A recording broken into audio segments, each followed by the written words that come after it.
El Señor esté con ustedes. Evangelio de nuestro Señor Jesucristo según San Marcos.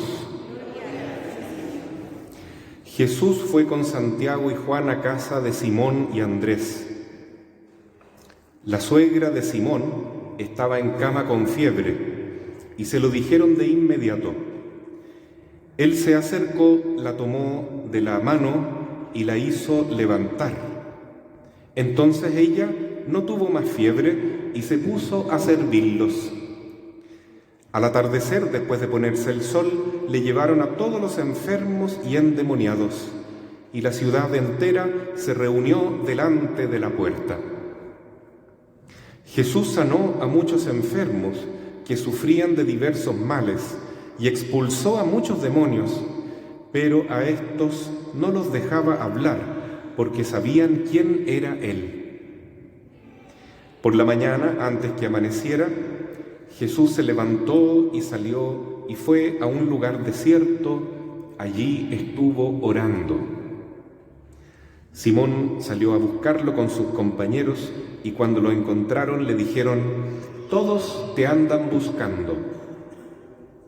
Él les respondió: «Vayamos a otra parte a predicar también en las poblaciones vecinas, porque para eso he salido».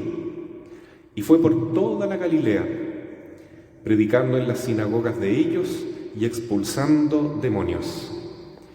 Palabra del Señor.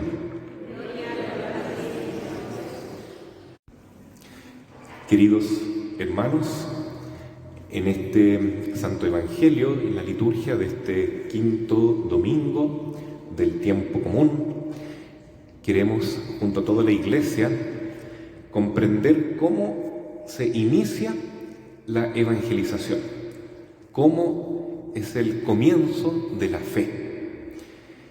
Dice el Señor que la fe es como una semillita de mostaza. Al principio es algo muy pequeñito, pero si cae en buena tierra y brota, después comienza a crecer una plantita, se puede transformar en un gran árbol, un árbol que después cobija otros pajaritos y que da muchas flores y hasta frutos. Y así es la fe. También en el caso de la Iglesia, todo comenzó de a poquitito, en pequeñito. Y hay momentos en la historia de la Iglesia que todo se pone un poquitito crítico y parece como que hubiera que empezar todo de nuevo. De hecho, San Juan Pablo II una vez llegó a decir que lo importante es que la Iglesia católica viva la fe de verdad, no por encimita, como una capa superficial, como decir soy católico de nombre, como muchos dicen, se creen, no sé, que puede ser católico a su manera.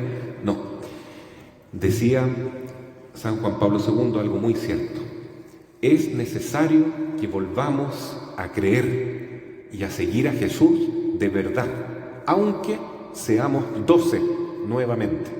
Eso que está diciendo el Papa, que no importa el número, no importa la cantidad. Lo importante es que la Iglesia sea una Iglesia viva, que realmente se note que el Espíritu Santo está con nosotros. Bueno, también importa el número porque queremos que muchos se salven, que muchos lleguen al conocimiento de la verdad, que muchos tengan la dicha de entrar por el camino cierto, que es Jesucristo, camino, verdad y vida que nos lleva al Padre. Pero, ¿de qué sacamos de ser muchos si vamos por el camino equivocado? Si no estamos viviendo la fe como corresponde. Por eso entonces hay que volver a la palabra de Dios, hay que volver a los orígenes, a la génesis de la Iglesia, y aquí vemos cómo empezó todo, ¿no? Dice justamente en el capítulo 1 de San Marcos que el primer Vaticano, ¿qué es lo que entendemos nosotros por Vaticano? El lugar donde vive el Papa y desde ahí gobierna, pastorea a toda la Iglesia. El primer Vaticano no fue en Roma, sino que el primer Vaticano fue ni siquiera en Jerusalén, fue en la casa de Pedro, que el Evangelio de hoy lo nombra Simón, porque todavía no le había puesto este nombre Pedro. Pedro significa piedra, cuando Cristo funda la iglesia, le dice, ahora ya no eres Simón, eres piedra, Kefas, porque sobre esta piedra, Pedro, piedra, edificaré mi iglesia, y las puertas del infierno no la podrán vencer. Pero Jesús quiso desde el principio que el centro de la fe, ¿no es cierto?, que el origen de todo, la base, el fundamento, fuera la casa de Pedro. La casa de Pedro.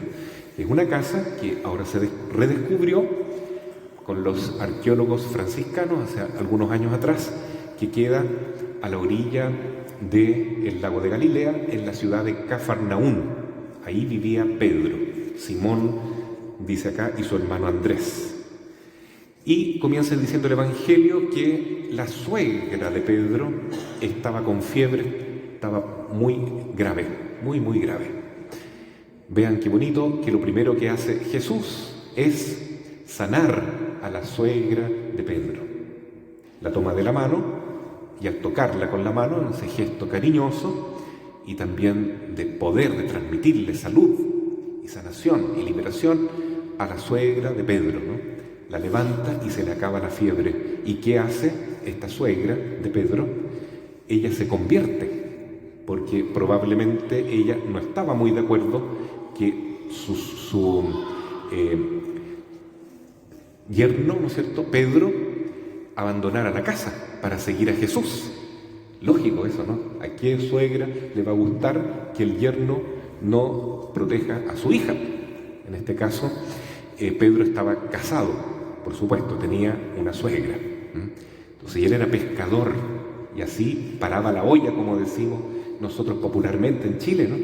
Y de repente llega Jesús y le dice, ahora tú no eres pescador de peces, sino que eres pescador de hombres.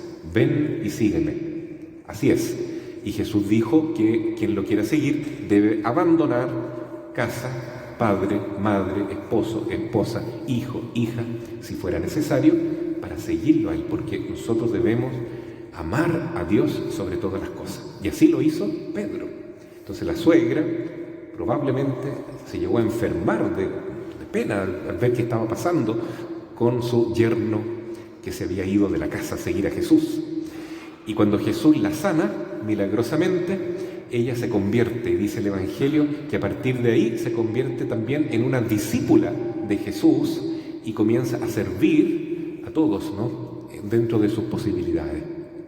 Entonces, ¿qué significa esto, hermanos? Que lo primero que hace Jesús es la transformación de la casa, del hogar, para formar una iglesia doméstica. El primer Vaticano, entonces, no fue una iglesia grandiosa como vemos ahora en Roma, sino que fue una casa, una simple casa de un pescador que vivía con su suegra, con su mujer, y que tenía un hermano, Andrés, y esa casa la transformó en una iglesia doméstica, porque ahí Jesús predicaba, ahí Jesús oraba, ahí Jesús expulsaba demonios, sanaba enfermos, y eso quiere hacer con todos nosotros. De hecho, la iglesia en los comienzos no se reunía en templos como esto, sino que se reunía siempre en las casas de la misma comunidad cristiana. Cada uno entonces en su casa oraba, llegaban los sacerdotes, celebraban la misa en las casas. Y en tiempos de persecución lo hacían en cuevas, catacumbas, escondidos por ahí. Entonces era un tiempo de mucha fuerza, ¿no?, de vigor para vivir la fe, mucha valentía. Ahora parece que todo fuera fácil y eso a veces hace que la fe no sea tan profunda y tan probada. Pero tal vez eso va a cambiar. Va a llegar un momento en que cada vez va a ser más difícil tener fe en Cristo, que el mundo va a tener una ideología, una filosofía, un pensamiento tan anticristiano, como vemos que ya está ocurriendo, que prácticamente va a ser prohibido pensar cristianamente, vivir cristianamente, declarar una fe cristiana. Puede ser que llegue un tiempo que eso sea prohibido. ¿Y qué va a pasar? Ahí van a surgir los verdaderos cristianos, como dice San Juan Pablo II. No importa que lleguemos a ser 12, pero que seamos verdaderos, seguidores de Jesús. Y ahí entonces hay que darle valor a nuestra casa, porque en nuestra casa, en lo oculto, en la persecución, debemos vivir la fe. Así es, fue muy importante ayer, el día de la Candelaria, poder bendecir las velas, ¿no? Porque las velas benditas, el agua exorcizada, la sal exorcizada, las imágenes bendecidas que tenemos en nuestra casa nos ayudan a transformarla en una iglesia doméstica. ¿Cómo se sabe ahora que las ruinas que están en Cafarnaún corresponden a la casa de Pedro? Porque está lleno de informaciones arqueológicas, ¿no? De personas que escribían oraciones, que decían aquí estuve yo en la casa de Pedro. Entonces ahí se sabe, ¿no es cierto? Hay signos religiosos, oraciones, manda, así como cuando uno va a la gruta de Mehuín o de la Virgen de Lourdes, está lleno de marcas, ¿no es cierto? Aquí pasó un milagro. Bueno, lo mismo hay hoy en la casa de Pedro. Y entonces ojalá pase lo mismo en nuestra casa, hermanos, que nuestra casa sea una casa de oración, una iglesia doméstica, que se note que ahí está Cristo presente, vivo, porque es así como va a comenzar a surgir nuevamente la iglesia, desde nuestra propia casa. Hoy entonces el Evangelio nos invita a eso, ¿no? Como dice San Pablo en la carta a los Corintios, ay de mí si no evangelizaré, ¿ya? Ay de mí, o sea, no es simplemente algo que yo hago para gloriarme, dice, ¿no? Sino que yo necesito evangelizar.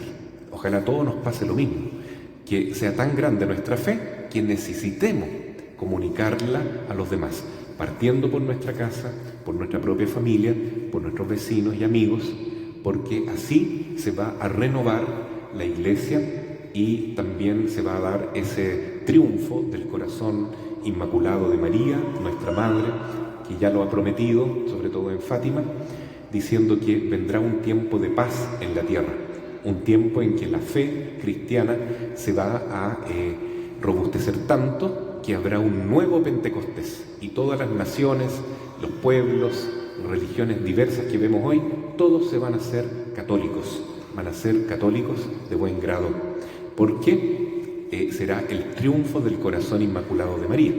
Pero eso nosotros lo debemos conquistar ya, haciendo que nuestra casa se convierta en una iglesia doméstica. Eso lo logramos sobre todo rezando el rosario, orando juntos con la Biblia, bendiciendo los alimentos y disponiéndonos cada domingo o sábado en la tarde a venir juntos como familia a la Santa Misa. Así sea. Amén.